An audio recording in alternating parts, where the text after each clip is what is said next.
வணக்கம். சுதா கிச்சன். ஒரு சட்டி அடுப்பில் வச்சுக்கிட்டு ஒரு கரண்டி எண்ணெய் விட்டுக்குங்க.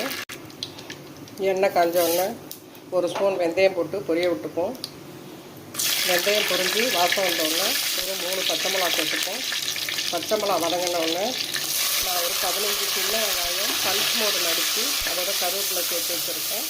இந்த மாதிரி இதையும் வதக்கிப்போம். வெங்காயம் நம்ம தட்டி சேர்த்ததுனால கொஞ்சம் வதங்க டைம் எடுத்துக்கும். பொறுமையாக தான் வதக்கணும். நல்லா கொஞ்சம் செவந்து வந்ததுக்கப்புறம் தக்காளியும் நான் பல்ஸ் மோடில் அடித்து தான் வச்சுருக்கேன். இதையும் வதக்கிப்போம். தக்காளி வதங்கும் போது ஒரு ஸ்பூன் இஞ்சி பூண்டு பேஸ்ட்டு சேர்த்துப்போம். தக்காளி வதங்கும் போதே கொஞ்சம் மஞ்சள்தூள் கொஞ்சம் பெருங்காயத்தூள் சேர்த்து வதக்கிப்போம். தக்காளியெல்லாம் ஒரு தொக்கு பதத்துக்கு வந்ததுக்கப்புறம் ஒரு தனி மிளகாத்தூள் நான் ஒரு 1.5 ஸ்பூன் சேர்த்துருக்கேன். உங்களுக்கு காரம் எவ்வளவோ அந்த அளவுக்கு சேர்த்துக்குங்க. எல்லாம் வதங்கி எண்ணெய் பிரிஞ்சு தொக்கு பதத்துக்கு வரும். அந்த நேரத்தில் நான் ஒரு 3/4 மூடி தேங்காய் பெருஞ்சீரகம் அரைச்சி வச்சுருக்கேன் நெய்ஸாக. அதை இதில் சேர்த்துப்போம். எல்லாத்தையும் நல்லா கரட்டி விட்டுப்போம். எல்லாம் வதங்கி பச்சை வாசம் போனதுக்கப்புறம் நான் ஒரு எலுமிச்சம்பழம் அளவு புளி கரைச்சி வச்சுருக்கேன். அதை இதில் சேர்த்துப்போம். சேர்த்து எல்லாத்தையும் நல்லா கரைச்சி விட்டுட்டு தேவையான அளவு உப்பு சேர்த்துப்போம்.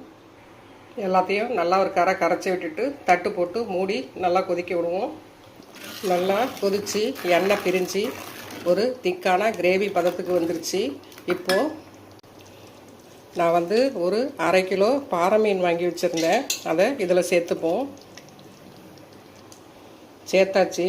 இது சும்மா கொசுறு நான் கேட்டேன்னு ஒரு 4 பீஸு நெத்திலி பீஸ் கொடுத்தாங்க. அதை இதில் சேர்த்துப்போம்.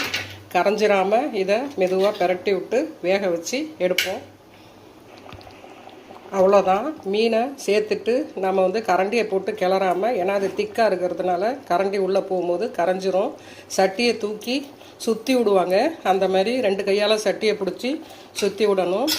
மீன் குழம்பு நிறையா வைக்காமல் இந்த மாதிரி கொஞ்சமாக திக்காக வச்சுக்கிட்டோம்னா கொஞ்சமாக போட்டு நிறைய சாப்பிட்லாம். சாப்பாடு இறக்கும் போது கொஞ்சம் கொத்தமல்லி தூவிக்குங்க.